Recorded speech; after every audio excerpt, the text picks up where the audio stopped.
بسم اللہ الرحمن الرحیم. ناظرین السلام علیکم. میں ہوں آپ کا میزبان صابر شاکر.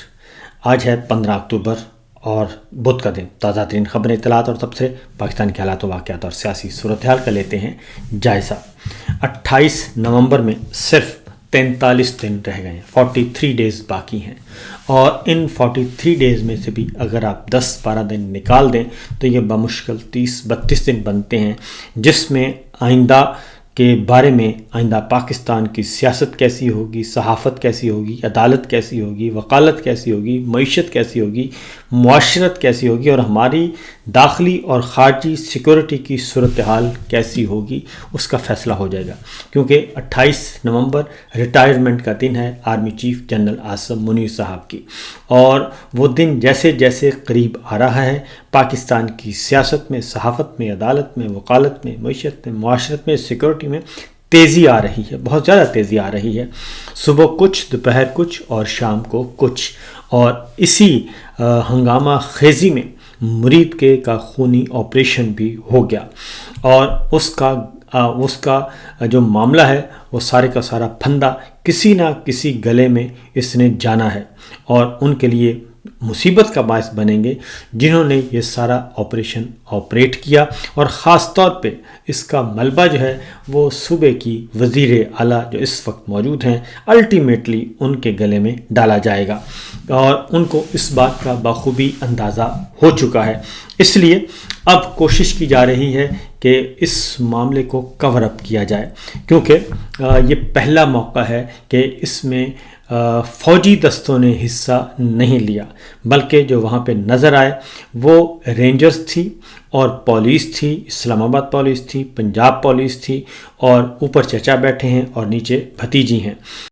تو یہ صوبے میں ان کا کنٹرول تھا، اور یہ سارے کا سارا آپریشن جو ہے وہ صوبائی حکومت کے کنٹرول میں تھا. معاملہ بہت بڑا ہو چکا ہے، پھیل چکا ہے، اور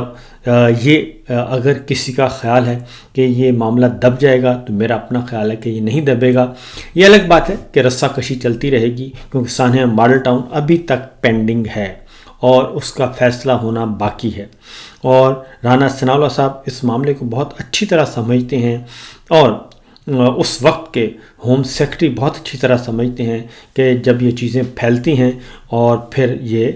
کنٹرول سے باہر ہو جاتی ہیں. بہرحال سعد رضوی صاحب جو ہیں ان کو ابھی تک منظر عام پہ نہیں لایا گیا، اور ان کے ساتھ معاملات طے کرنے کی جو کوشش کی گئی تھی وہ معاملات طے نہیں ہو سکے، بلکہ طے ہو گئے ہیں، اور اس لیے وہ بہت جلد منظر عام پہ آئیں گے اور وہ بہت کچھ خود بھی بتائیں گے، کیونکہ ان کو رام کرنے کی کوشش کی جا رہی ہے لیکن وہ رام ہو نہیں رہے. آگے بڑھتے ہیں اگلی خبر کی طرف.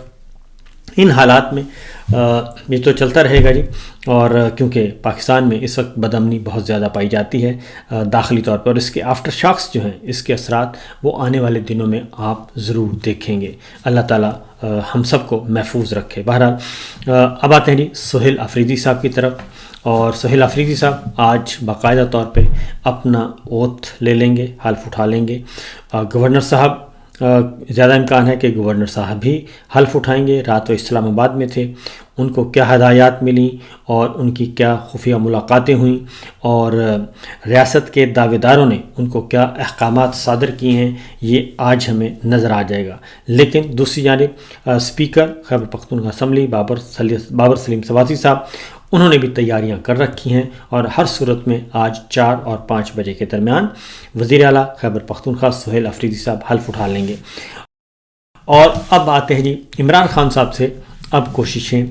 تیز کر دی گئی ہیں، رابطے تیز ہو گئے ہیں، اور ایسے ایسے چہرے عمران خان صاحب تک رسائی حاصل کرنے کی کوشش کر رہے ہیں جو پچھلے 2 سال سے نظر ہی نہیں آ رہے تھے. اب وہ عمران خان صاحب کے پاس پہنچنے کی بہت انہیں جلدی ہے، اور صبح دوپہر شام ہر کوشش ہو رہی ہے کہ ان کا نام بھی لسٹ میں ڈالا جائے، یا پھر ہیئرنگ ہو رہی ہے تو اپنا اثر و رسوخ استعمال کر کے وہ اڈیالہ جیل پہنچ جائیں اور عمران خان صاحب کو اپنا چہرہ دکھائیں اور ان کو یقین دہانی کروائیں جناب ہم بھی پڑے ہیں راہوں میں دل تھام کے. بہرحال سہیل آفریدی صاحب کے بارے میں عمران خان صاحب کا پیغام ہے، انہوں نے کہا ہے کہ جی آپ نے گھبرانا نہیں ہے، آپ میرے اوپننگ بیٹسمین ہیں، اوپننگ بیٹسمین کی طرح کھیلنا ہے، اور انڈر پریشر نہیں کھیلنا بلکہ فرنٹ فٹ پہ کھیلنا ہے، اور کسی باؤنسر سے نہیں ڈرنا، اور چوکے چھکے لگانے ہیں، آؤٹ ہونے کا فکر نہیں کرنی، آؤٹ ہونے کا کوئی ڈر نہیں ہے، اور آؤٹ ہوتا رہتا ہے، اگلا پلیئر آ جائے گا، اور کسی قسم کی آپ نے دبی ہوئی اننگز نہیں کھیلنی۔ تو یہ عمران خان صاحب نے سہیل آفریدی صاحب کو پیغام پہنچا دیا ہے، اور ہماری اطلاع کے مطابق ان تک یہ پیغام پہنچ چکا ہے۔ کابینہ کے بارے میں عمران خان صاحب نے ان سے پوچھا گیا، کل پوچھا گیا، 2-3 دفعہ پوچھا گیا، تو عمران خان صاحب نے واضح طور پر جو میری اطلاع ہے اس میں انہوں نے کہا ہے کہ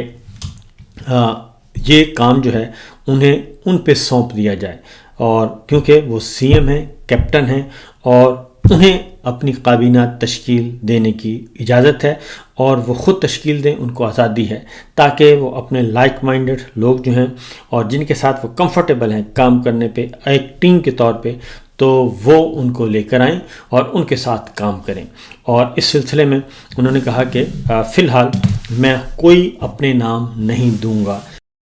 اس لیے سہیل آفریدی صاحب کو جی فری ہینڈ دیا گیا ہے کابینہ کی تشکیل میں، یہ میری اطلاع ہے۔ اور اب دیکھتے ہیں کہ آج پھر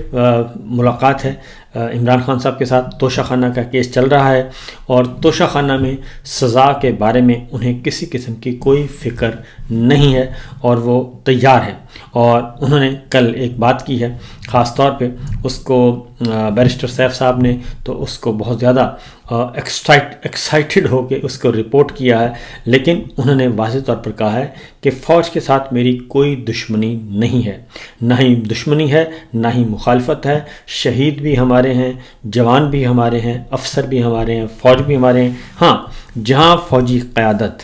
سیاست کے بازار میں آئے گی اور ڈنڈی مارے گی اور الیکشن چوری جیسے اقدامات میں ملوث ہوگی فوجی قیادت، تو اس پہ رائے ضرور دوں گا، اور اس پہ رائے دینا میرا حق بنتا ہے اور میرا فرض بھی بنتا ہے، یہ انہوں نے کہا ہے۔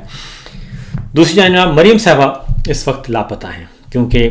جو مرید کا معاملہ ہے وہ روپوش ہو گئی ہیں اور سخت ترین سیکورٹی اور حفاظتی حصار میں ہیں، اور ان کے لیے ہدایات جو ہماری اطلاع کے مطابق جاری کی گئی ہیں کہ آپ فی الحال آپ منظر عام پہ نہ آئیں، کیونکہ رد عمل بہت ہے، اور خاص طور پہ مرید کے والا معاملہ واحد معاملہ ہے جس پہ بہت زیادہ رد عمل پایا جاتا ہے۔ تو اس پہ آنے والے دنوں میں بہت کچھ دیکھیں گے۔ دوسری جانب مولانا فضل الرحمان صاحب، جو کہ بالکل انہوں نے مایوس کیا، کافی حد تک مایوس کیا اس معاملے میں، کہ ان کو بہت اچھا موقع ملا تھا لیکن انہوں نے موقع گنوا دیا، اور پاکستان تحریک انصاف مولانا فضل الرحمان صاحب اور کے بارے میں جو عمران خان صاحب کی ایک تھی خوش فہمی، تو انہوں نے اس خوش فہمی کو غلط فہمی میں تبدیل کر دیا ہے، اور اس معاملے میں بھی وہ اپنے بھائی کی وجہ سے، کیونکہ اپنے بھائی، وہ ان کے بھائی جو ہیں وہ بہت زیادہ کیم تھے، بہت زیادہ تھے، جلدی میں تھے کہ شاید ان کو سی ایم شپ مل جائے گی، لیکن انہوں نے بیوقوفی کی، جس کی وجہ سے پی ٹی آئی اور مولانا فضل الرحمان صاحب کے درمیان جو رابطے کم ہو رہے تھے وہ اب بڑھ جائیں گے، اختلافات، اور شاید زیادہ بڑھ جائیں۔ تو اگلی خبر جو ہمارے پاس میں موجود ہے جی، وہ ہے خاص طور پہ شہباز شریف صاحب کے بارے میں۔ پہلے ذرا مولانا فضل الرحمان صاحب کو دیکھ لیتے ہیں کہ انہوں نے 2 سوالوں کے جواب میں 2 ایشوز ہیں اس وقت، ایک معاملہ ہے فلسطین کا معاملہ چل رہا ہے، اور دوسرا ہے افغانستان کا، اور تیسرا کشمیر کا۔ تو انہوں نے افغانستان کے بارے میں خاص طور پہ انہوں نے وہی بات کی جو عمران خان کہہ رہے ہیں، اور انہوں نے یہ واضح طور پر کہا ہے کہ ہمیں افغان حکومت کو دوش نہیں دینا چاہیے، بلکہ پہلے ہمیں خود دیکھنا چاہیے کہ ہم خود کیا کر رہے ہیں، ہماری افغان پالیسی کیا ہے۔ ذرا سنیے انہوں نے کیا کہا۔ بھارت کی آپ سمجھتے ہیں کہ اس کے تسلط میں ہے، اس کی اثر میں ہے یا نہیں ہے، اس وقت آزاد ہے؟ اس پر ہمیں سوچنا ہوگا کہ پاکستان ان حالات میں، جبکہ انڈیا کے ساتھ ان کی سرحدی گرما گرمی چل رہی ہے اور باہمی تعلقات میں انتہائی کشیدگی ہے، ایسے ماحول میں ہم اپنے پڑوسی ممالک کو ان کی طرف کیوں دھکیلیں اور انڈیا کو ایسے مواقع کیوں فراہم کریں کہ آج ہم امیر خان متقی کے دورے پہ اعتراضات تو کر رہے ہیں، لیکن یہ مواقع ہمیں ان کو نہیں مہیا کرنے چاہیے. یہ حکمت عملی ہماری ہونی چاہیے کہ ایک پڑوسی ملک پاکستان کے قریب تر رہے. متقی صاحب نے جو ایک اسٹیٹمنٹ دی کہ کشمیر جو ہے وہ بھارت کا داخلی معاملہ ہے، اس سے پاکستان کی خارجہ پالیسی کو بہت ہی نقصان پہنچا ہے، اور میرا خیال ہے کہ پاکستانی عوام کے جذبات کو اور کشمیری عوام کے جو جذبات ہیں انہیں بہت ٹھیس پہنچی ہے. میرے خیال میں اس کے اوپر بحث کرنے سے پہلے ہم خود بحث کریں کہ کشمیر پر ہمارا کردار کیا ہے، ماضی میں کیا رہا ہے، ہم نے کشمیر پر کتنے رائے بدلی اور کتنی پالیسیاں بدلی، اور کیا ہم واقعتاً اس کو اقوام متحدہ کی قراردادوں کے تحت حل کرنے کی طرف لے جا رہے ہیں یا ہندوستان کی بالادستی کی طرف لے جا رہے ہیں. یہ گہرا سوال ہے اور اس پر ہمیں خود بھی غور کرنا چاہیے. تو دو سوال ان سے پوچھے گئے کیونکہ یہ ایک بیانیہ بنانے کی کوشش کی جا رہی ہے. ہم اپنے گریبانوں میں نہیں جھانکتے، اپنی غلطیاں کوتاہیاں نہیں دیکھتے. تو مولانا فضل الرحمان صاحب سے بھی یہی پوچھا گیا تھا کہ جناب افغان وزیر خارجہ دلی کیوں گئے، اور مولانا نے کہا کہ پہلے ہمیں سوچنا چاہیے کہ ایسے ہم نے حالات کیوں پیدا کیے کہ افغانستان جو ہمارا برادر ملک ہے اور پچھلے 45 سال سے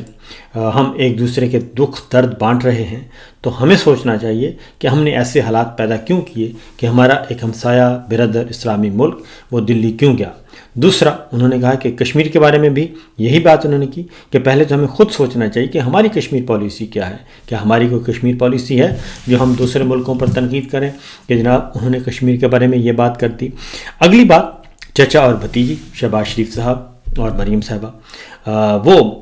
جہاں جاتے ہیں جی ایک نئی داستان چھوڑاتے ہیں. شہباز شریف صاحب گئے شرم الشیخ، اور شرم الشیخ کی زمین ابھی تک شرما رہی ہے کہ وہ وہاں پہ کیا کیا مداری پنا کر کے آئے ہیں، اور انہوں نے وہاں پہ عالمی حکمرانوں کے سامنے انٹرنیشنل فورم پہ ایسی حرکتیں کی، کہیں وہ سیلوٹ مارنے کی بات کر رہے ہیں، کبھی کہیں وہ نوبل انعام کی بات کر رہے ہیں، کبھی وہ خدا اللہ تعالیٰ سے دعا کر رہے ہیں کہ اللہ تعالیٰ صدر ٹرمپ کو لمبی حیاتی دے، اور کہیں ان کو وہ امن و آشتی کا گہورہ قرار دے رہے ہیں. تو اس طرح کی تعریف اپنی جگہ، لیکن خوشامد اور چاپلوسی جب اس طرح کی جاتی ہے تو پھر اس میں قومی مذاق بن جاتا ہے، قوم کا مذاق بن جاتا ہے، قومی مذاق بن جاتا ہے. تو انہیں خیال کرنا چاہیے کہ پاکستان میں تو یہ حرکتیں چلتی ہیں، لیکن خدارہ انٹرنیشنل فورمز پہ وہ بھی اور ان کی ٹیم بھی یہ حرکتیں کرتی رہتی ہے. اور اس سے پہلے بڑے میاں صاحب کے بھی کچھ قصے آ چکے ہیں کہ وہ بھی کوئی نہ کوئی حرکت فرما دیتے تھے. تو بہرحال یہ شہباز شریف صاحب کے ساتھ دوسرے ان کے مریم ہے جی بھتیجی صاحبہ. کل ایک سکول کے فوٹیج میں آپ کو دکھاتا ہوں، آپ دیکھ بھی رہے ہوں گے کہ اب گورنمنٹ سکول جو ہیں پنجاب کے، وہاں پہ قومی پرچم تو ہم نے سب سنا تھا، بچپن سے دیکھتے آ رہے ہیں کہ قومی پرچم ہر سکول میں ہر عمارت میں ہوتا ہے، لیکن اب سکولوں میں تعلیمی اداروں میں مریم صاحبہ کی تصویر کے ساتھ جو ہے وہ مریم پرچم لہرائے جا رہے ہیں، باقاعدہ پیرلل، جیسے قومی پرچم لہرائے جاتے ہیں ویسے مریم پرچم لہرائے جا رہے ہیں. پہلے ہر جگہ پہ تصویر، پہلے تمام ہیلتھ سینٹر جو ہیں ان کے نام مریم کے نام پہ تبدیل کر دیے گئے. اسی طریقے سے سیلاب زندگان کے لیے جو راشن تک وہاں پہ بھی تصویروں کی بھرمار، ہر جگہ پہ مریم صاحبہ کی تصویریں. قائد اعظم کی تصویر غائب کر دی گئی 14 اگست کو، اور اس کے بعد تقریبات سے اب اس کی جگہ پہ قومی پرچم، مجھے تو خطرہ ہے کہ کہیں قومی پرچم ہی نہ اسکولوں سے غائب کر دیا جائے. اور اب قومی پرچم کے ساتھ مریم پرچم تو آنا شروع ہو گئے ہیں. تو دیکھتے ہیں کہ اب سرکاری عمارتوں میں، پارلیمنٹ ہاؤس میں، ایوان صدر میں، GHQ میں یہ احکامات کب جاتے ہیں، فوجی یونٹوں میں یہ احکامات کب جاتے ہیں کہ مریم صاحبہ کا پرچم جو ہے مریم پرچم بھی لہرایا جائے. تو فی الوقت اتنا ہی، اجازت دیجیے، اللہ حافظ.